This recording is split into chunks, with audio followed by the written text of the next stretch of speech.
Susan, unmute. Susan, unmute.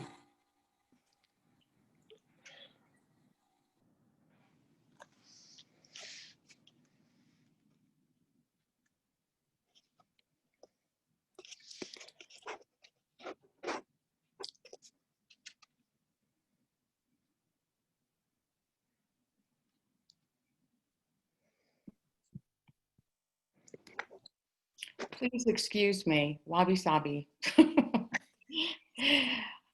Welcome to the Namakwa UU congregation. My name is Susan Moody, and I'm a worship associate here at NUUC. I use the pronouns she, her, and hers. Assisting me today is another gifted worship associate, Trish Murtha.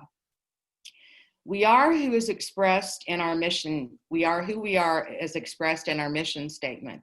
The Namakwa Unitarian Universalist Congregation fosters a beloved community that celebrates diversity, strives for peace and justice, acts mindfully for the good of the planet, and inspires spiritual growth through a free and loving search for meaning. In this time of the COVID-19 pandemic, our free and loving search for meaning and truth is taking place virtually. As we practice social distancing and wear our face masks to protect our own health and the health of others, we now hold our Sunday services virtually through Zoom. Today's service will be recorded and posted on the namakwau.org website by our Zoom tech, Sarah Suriani. Thank you, Sarah. We've been doing this since March 15th, and well, I think we're getting better at it each week. I can say this humbly. It is still a work in progress. Please bear with us if there are rough spots or delays, if voices get broken up, or the picture on the screen freezes. To improve the quality of sound, our technician, Sarah Suriani, has muted everyone. Thank you, Sarah. We still need more Zoom gurus, so if any of you are willing to learn to help with the technical aspects of our virtual service, please contact Sarah. Please continue to keep your microphones muted during the service, and during Joys and Sorrows, some of you will be invited to unmute your microphone to share. And if you will, and all of you will unmute your microphones if you choose to stay after the service to socialize during our virtual coffee hour.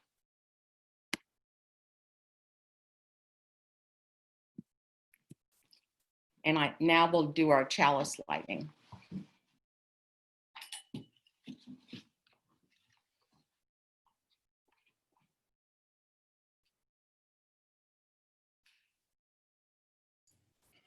You're muted, Trish. Wah, wah, wah, wah, wah. Sorry, everyone. I was saying good morning and blessings to all, near and far.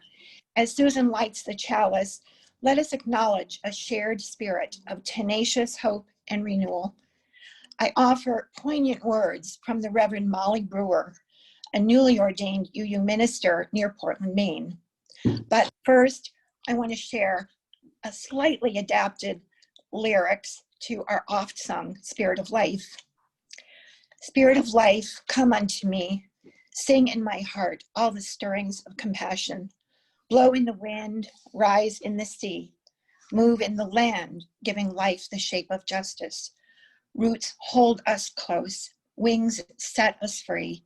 Spirit of life, come to us and to all the world, to all the world. Chalice lighting for when things are not okay. My beloved people, I cannot pretend, and so I will not tell you that everything is okay right now, that there is no reason to be angry, that you must be optimistic or at peace. I cannot pretend these things, and so I won't tell them to you. But now our chalice is lit.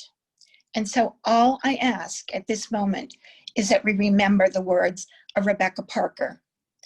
There is a love. There is a love holding us. There is a love holding all. By the light of our chalice, let us rest in this love. So I'll share now my reflection. Pardon me, my biggest problem is a little blarney, which sometimes isn't a gift, but also because my heart is so full of things to share with you and to thank you for. I'm so honored to be a new work associate here at Imaqua. I moved here from Pennsylvania 10 years ago to live near my aging parents and for fresh perspective. Throughout my life, my folks have been members of progressive Christian churches, but at the time, I was a rudderless ship ready for change, including a wider circle of faith. And there you were. After all these years of your gifts to me, I hope I can give something in return. Søren Kierkegaard, a Danish philosopher, suggested that life can only be understood backwards, but it must be lived forwards. For me, backwards still looms large. I've survived 2 complex, damaging marriages, the first to a charismatic Episcopal minister, and the second to a longtime friend and non-practicing rabbi. My son recently asked, "Ma, how can you learn to be who you are? Such a survivor." The answer is complicated, but every cell of my being knows about resilience and the inheritance on renewal. Insistence on renewal. Inheritance. To survive is one thing, to thrive is another, and you have helped me do both. Life's best gifts to me have been my 3 children, hardworking, creative adults.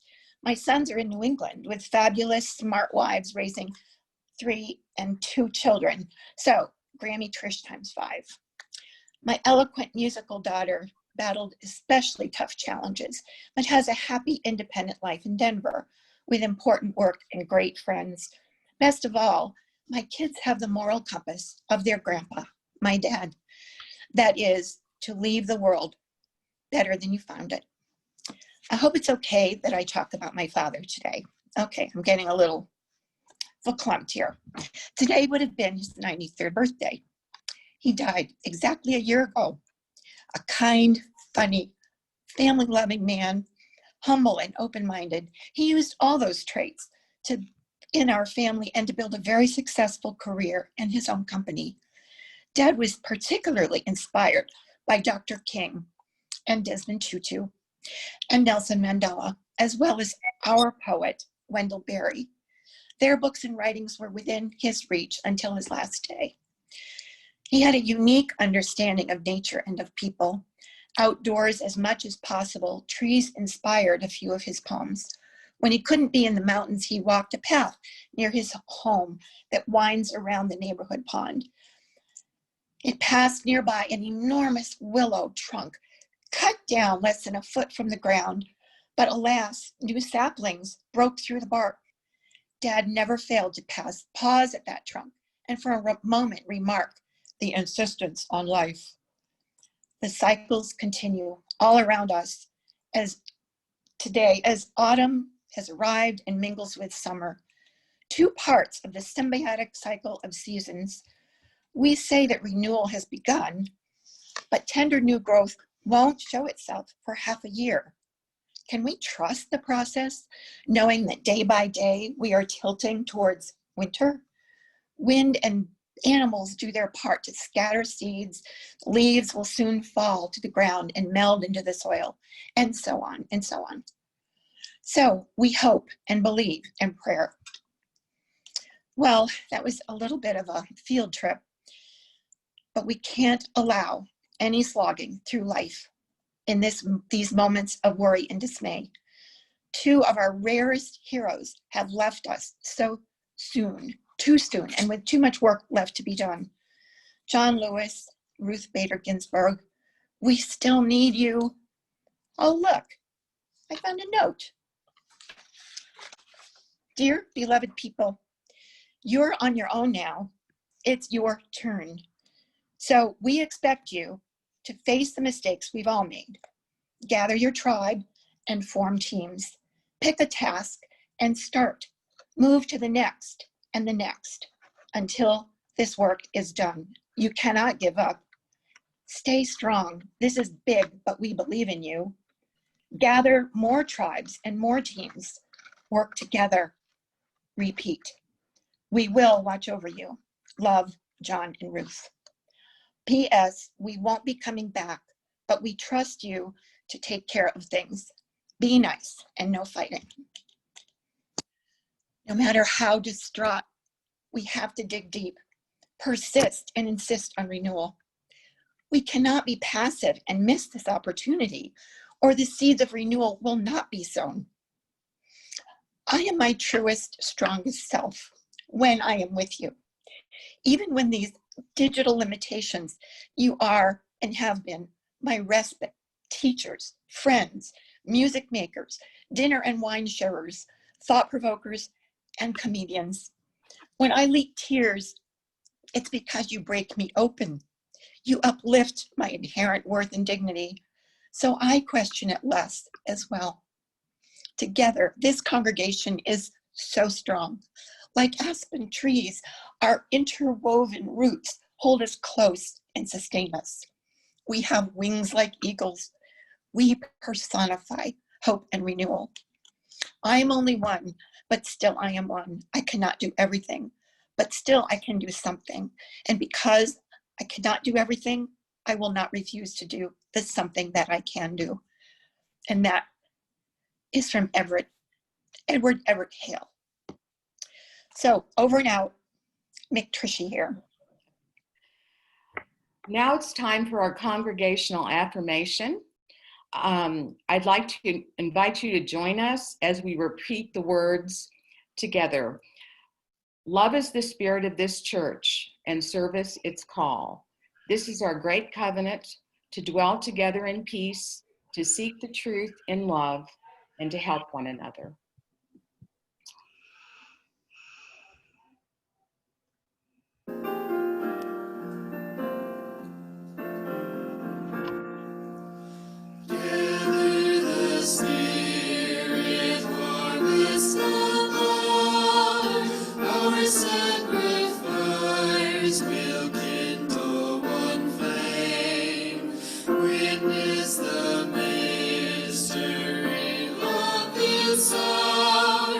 Trials in this light appear all the same. Gather in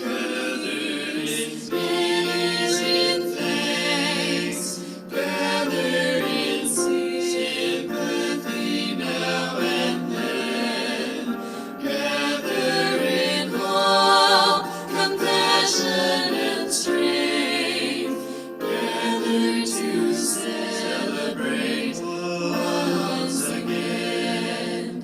Gather the spirit of heart and mind, seeds for the sowing are laid in store, nurtured in love and conscience refined, with body and spirit united once more. Gather in thanks, gather in sympathy now and then, gather in hope, compassion and strength, gather to celebrate once again.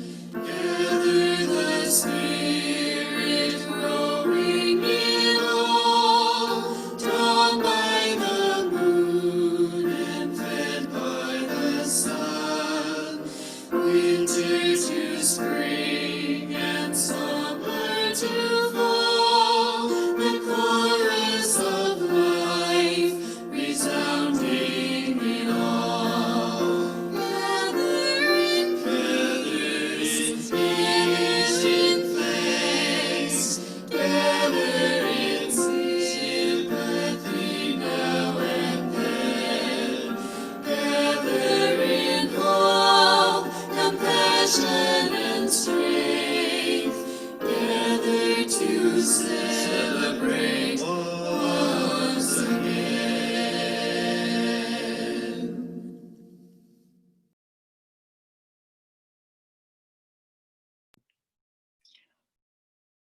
At this time on Sunday mornings, it is our custom to share a story that young and old will enjoy.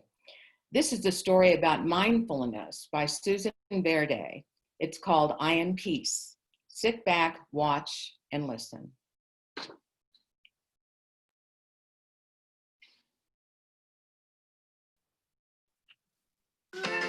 Hi, I'm Susan Verde, and today I'm going to read the book I Am Peace, written by me and illustrated by Peter H. Reynolds. There are times when I worry about what might happen next and what happened before. The thoughts in my head are like rushing water, and I feel like a boat with no anchor, being carried away. I give myself a moment. I take a breath, and then I tell myself it's all right. I feel the ground beneath my feet and steady myself.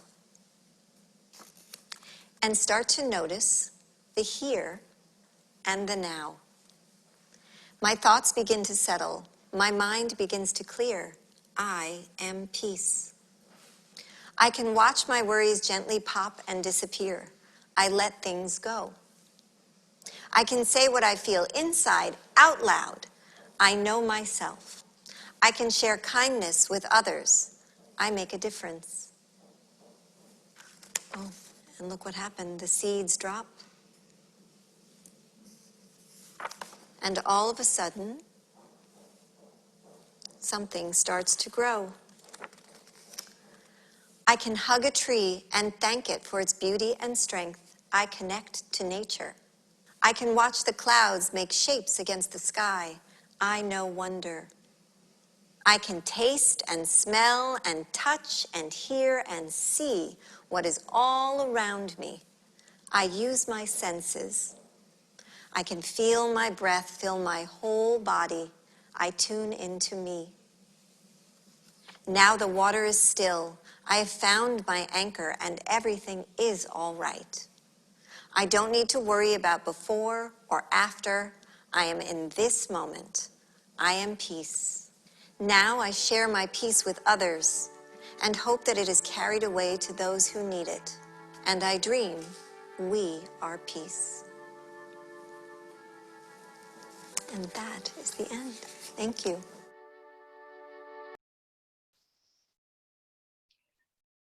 Together we are weaving a tapestry of love we call community. To do this, we take time each Sunday morning to share some of our important joys and sorrows, transferring a glass stone from one bowl to the other, acknowledging that this community joins you to celebrate your personal joys and offers you comfort for your personal sorrows. If you'd like to share, please use the chat button to send your name to me and I will call on you. To do this, put your cursor on the bottom of the screen, click on chat, and type in your name. If you can't figure out how to do that, just raise your hand. Also, you may want to share your joy or sorrow by writing it in the chat box. Please be as brief and as you can, and know that all of you will be given an opportunity to share more during your virtual coffee hour after this service. We're going to try to limit the number of sharings we have to 8.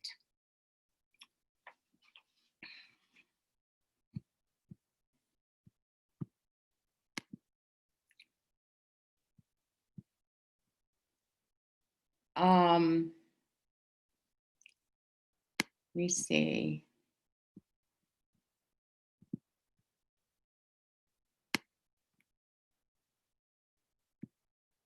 I don't see anything in the chat box. Is there anybody who has a joy or sorrow to share?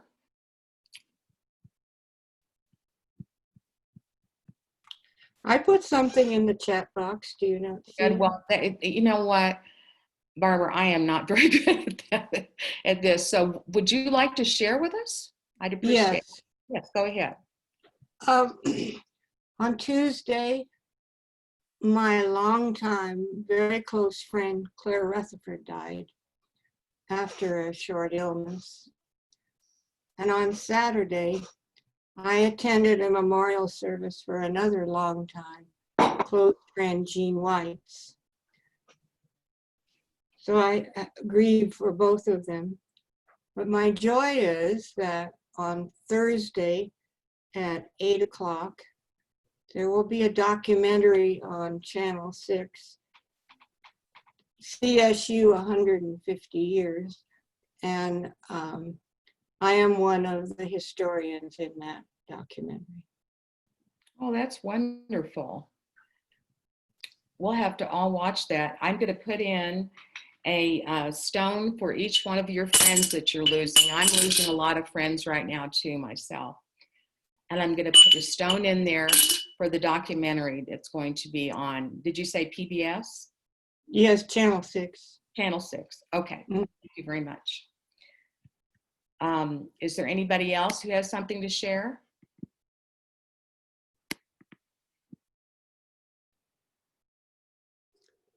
Janet and Linda Bell. Okay, go ahead, Janet. It's it was a concern. I'm sorry. It was a concern and then a joy. You know, my daughters and granddaughters went to California to see their dad and grandpa, my first husband, who is circling the drain. And the concern was that my granddaughters apparently do not conform to the mandates very well. One of them lives with a whole bunch of other, she's a young 20 something, and she lives with a bunch of others and they don't do anything. So the concern was that she might have exposed the rest of them. So when my eldest daughter got back, I picked her up at the airport Wednesday night. She set an appointment and got a COVID test just to make sure. And the joy is that she's negative.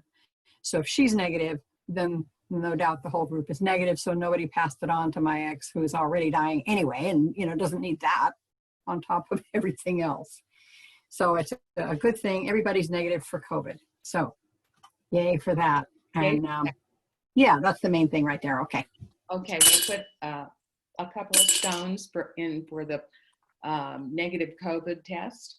And it looks like Linda Bell may have a Linda Bell. Sorry about that. What'd you say?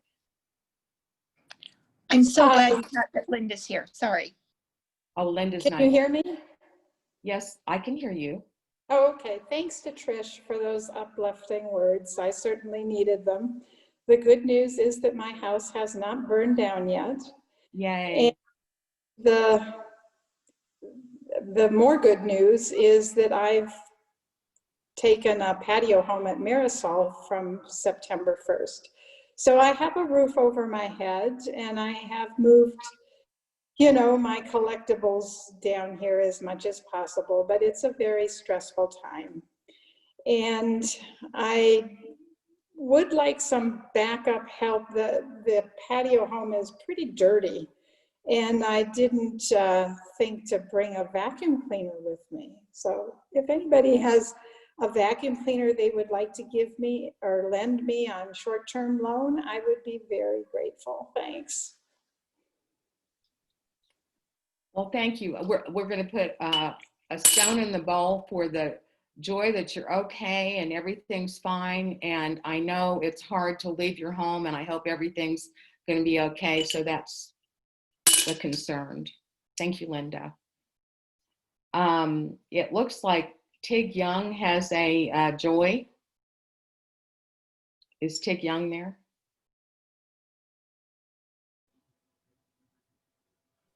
Mim had one too, Susan. Okay. Mim? Mim, are you there? Yes. I have a concern. My older son is working in a restaurant that is dangerous, and but he doesn't have any choice at the moment. And he's also being kicked out of the room that he has lived in for the last 20 years, and he doesn't know where he's going. So it's really a hard time for him. So, but my joy just jumped down from the desk. My joy is my cat will be 20 years old come October. And he's a great buddy and comfort, and I'm grateful for him. Well, that's amazing. First, this stone for your elderly and still going cat, which is great. And also, we're hoping your son does find some place to stay. And this is such a sad time for people losing where they're living, their homes. Thank you, Mem. I think we have time for maybe one more or two more. Peter has his hand up. Okay, Peter. Real fast. Sadly, my wife's brother died this past week, and that's sort of too bad. And then on the good side, I'm proud of my twin sons who are both paramedics in California. That's it.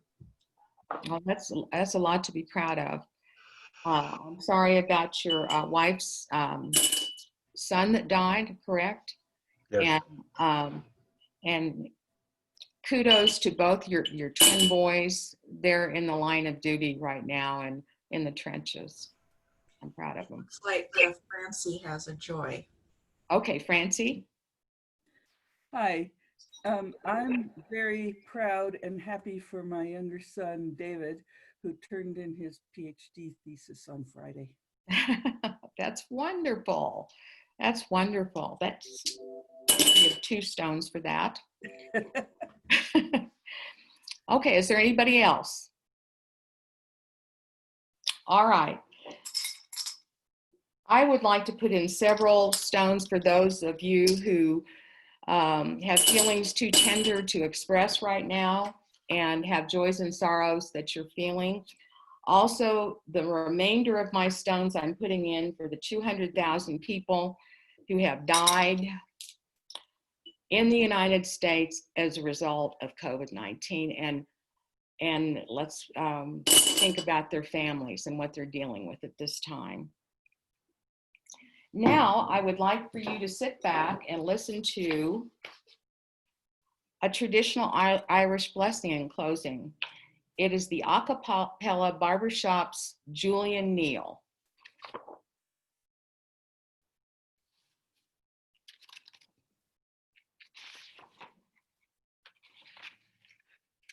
May the road rise to meet you. May the wind be always at your back. May the sun shine warm upon your face.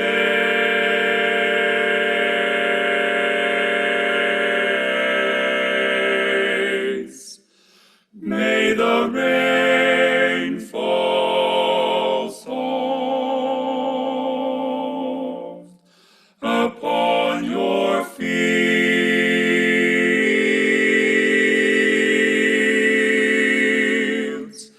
and until we meet again, may He hold you in His hand.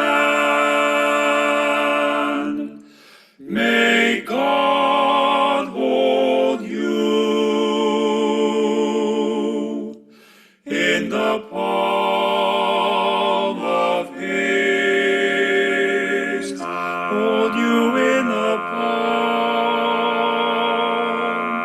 of His hand.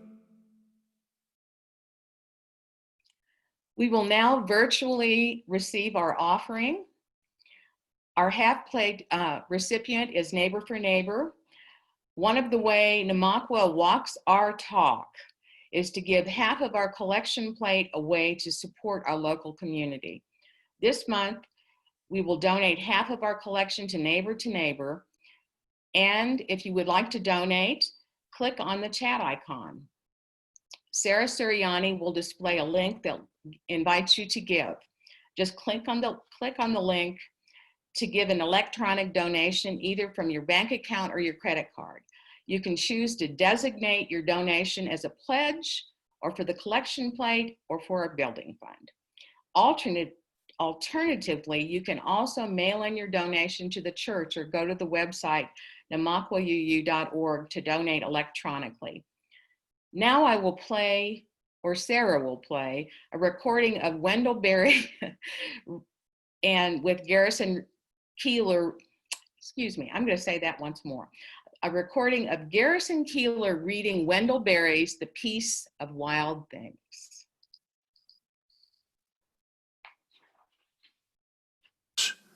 The peace of wild things. When despair for the world grows in me, and I wake in the night at the least sound, in fear of what my life and my children's lives may be, I go and lie down where the wood drake rests in his beauty on the water, and the great heron feeds. I come into the peace of wild things who do not tax their lives with forethought of grief. I come into the presence of still water, and I feel above me the day-blind stars waiting with their light. For a time I rest in the grace of the world and am free.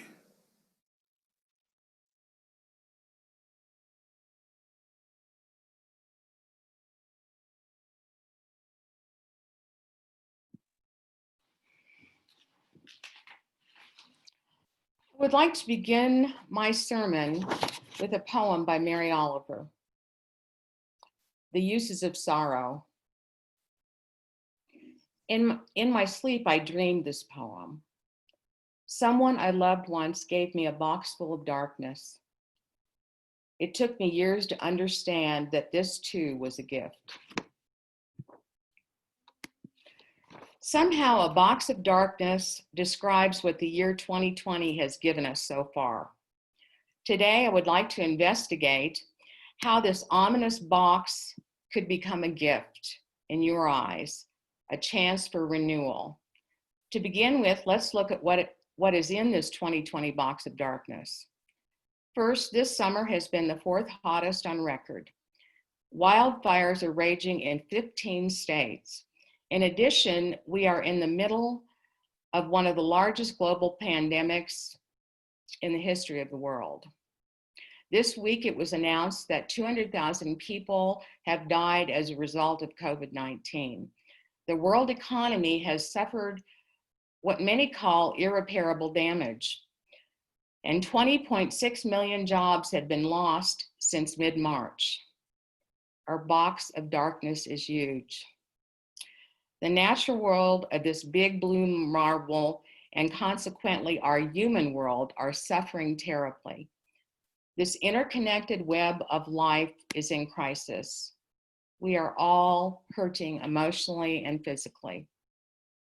It's hard to think of renewal in the midst of devastation, yet our world, which is 4.543 billion years old, has gone through 5 major extinctions and several minor ones in the past. Somehow the earth has managed to renew itself even in the worst of times. Nature is resilient.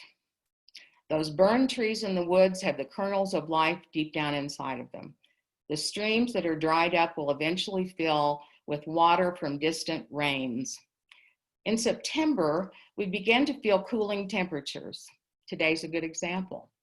Leaves turning colors and falling, and animals preparing for winter. Autumn is a time when the earth goes to sleep, pulls in its sap, and takes a rest. This is the natural cycle that allows for growth and renewal in all things. Instead of fighting the onset of winter with its brutal cold and frigid winds, trees know they must shed their fragile leaves and reduce them to their toughest parts: stems, trunks, branches, and bark.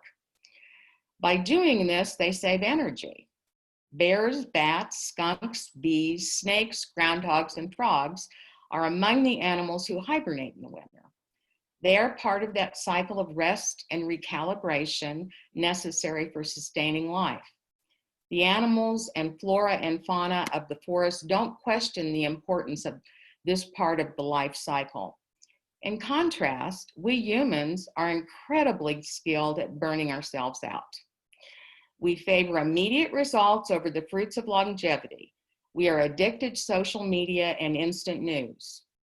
Couple this with our perpetual multitasking, and we see a recipe for mental, physical, and spiritual exhaustion, even in ordinary times. But these are not ordinary times. If we follow the example of nature, we will learn to compost our losses and nurture the promise of new beginnings. The American author, spiritual writer, and Franciscan friar Richard Rohr reminds us that loss and renewal is perennial, eternal, and transformative. It's like a secret spiral. Each time you allow the surrender, each time you trust the dying, you will experience a new quality of life within you. I am reminded of what the Buddha said.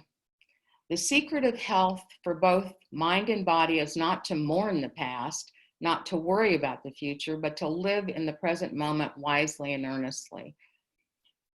The simplicity of these wise words make this seem easy. And yet this is very difficult to practice in these stressful times or in any times. I remember being introduced serendipitously to the Japanese philosophy of wabi-sabi by Reverend Laurel during our practice for the play about transcendentalists. When I made a gaffe in my speech, which brought laughter and embarrassment on my part, she said that we say wabi-sabi around here when that happens. I asked what that meant, and she said something like, it had to do with accepting and celebrating the natural imperfection of life. I was intrigued. In studying wabi-sabi, I began to relate it to the concept of reframing, which I have used for years in counseling. When contemplating our box of darkness, it is transformative to realize that that perspective we use in considering that box can reframe our feelings about it. Robin Griggs Lawrence, author of Simply Perfect, Revisiting the Wabi-Sabi House, says, wabi-sabi is a different kind of looking at things, a different kind of mindset. A great example of wabi-sabi and creativity is the art of kintsugi, where cracked pottery is filled with gold dusted lacquer as a way to show off the beauty of its age and damage rather than hiding it. Treasured old teacups in the traditional Japanese tea ceremony were often decorated in this way. The cracks were considered assets rather than flaws. They were filled with gold. The beauty of imperfection was celebrated. So perhaps we can try to use wabi-sabi as a part of our path of renewal in this time of turmoil and unremitting stress. We realize that life is imperfect and unpredictable. We also realize that, like nature, we are ready to pull in our sap and build on our strength. We don't mourn the past or worry about the future. We simply and mindfully live in the present, doing what we can each day to live authentically. We determine to optimistically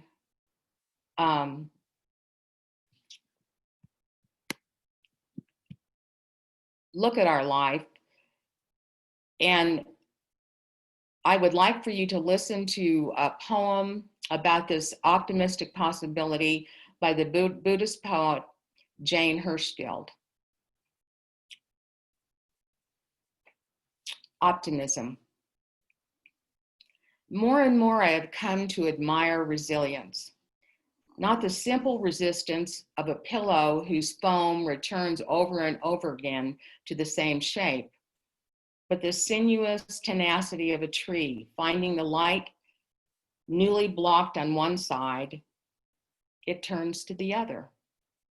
A blind intelligence, true, but out of such persistence arose rivers, turtles, mitochondria, figs, all this resinous, unretractable earth.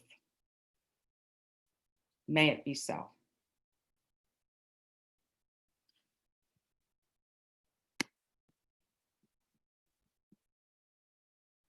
Now it is time to extinguish our chalice.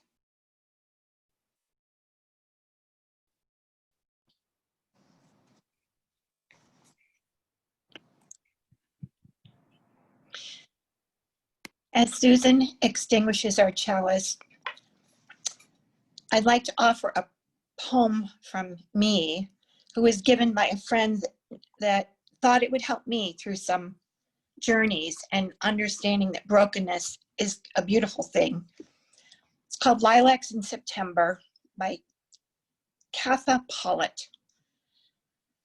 Lilacs in September, shocked to the root, like the lilac bush in the vacant lot by the hurricane, whose black branch, split by wind or rain, has broken out unseasonably into these scant ash-colored blossoms, lifted high as if to say to passerby, what will unleash itself in you when your storm comes?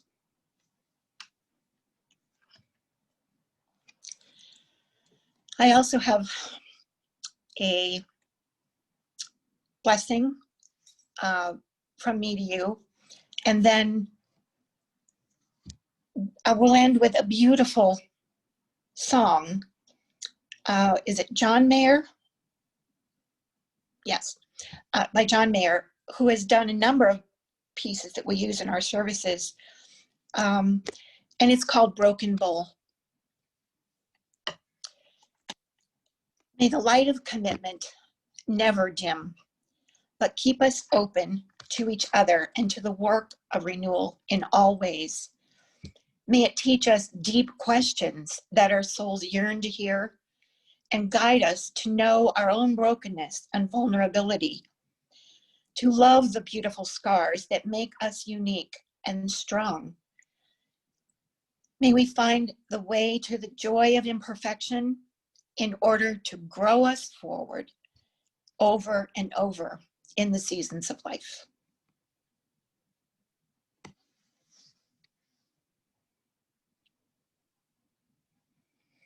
And now, Broken Bowl.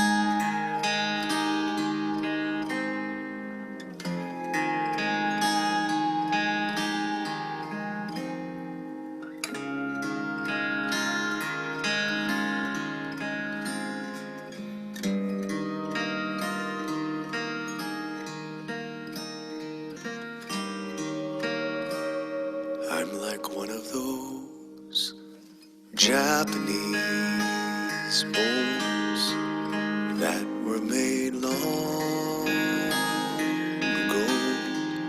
I have some cracks in me. They have been filled with gold.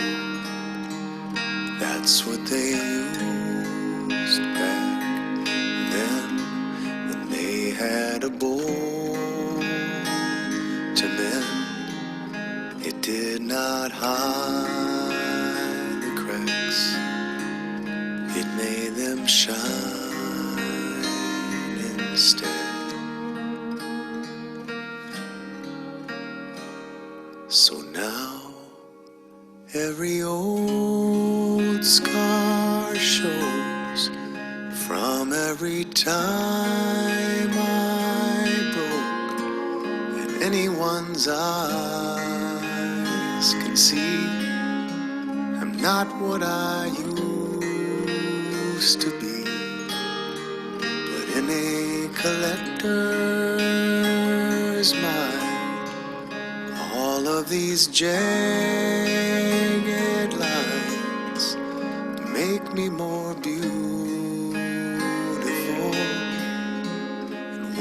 a much higher price. I'm like one of those Japanese bowls. I was made long ago. I have some cracks, you can see how they shine. Of gold.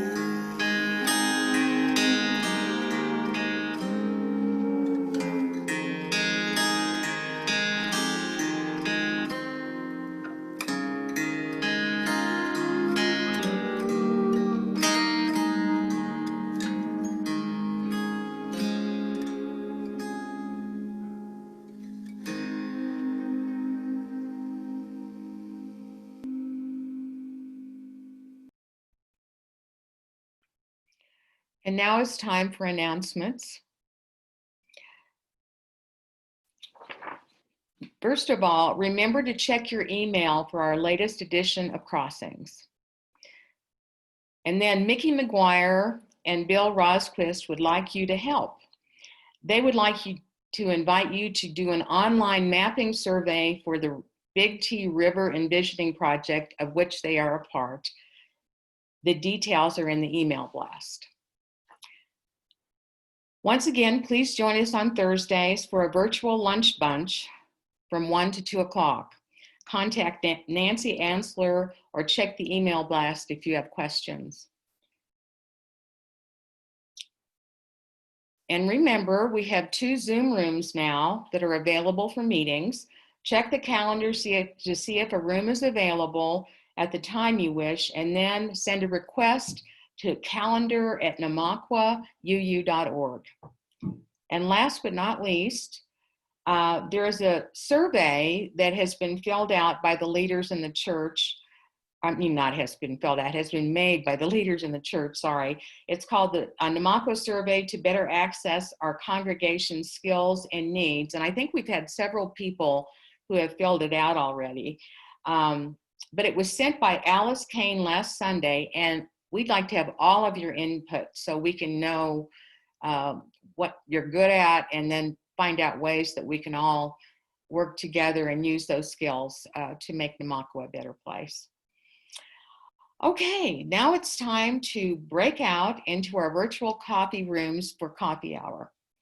Namaste to all of you, and we hope you come back next week for another UU virtual service, and count on plenty of mistakes. Wabi sabi.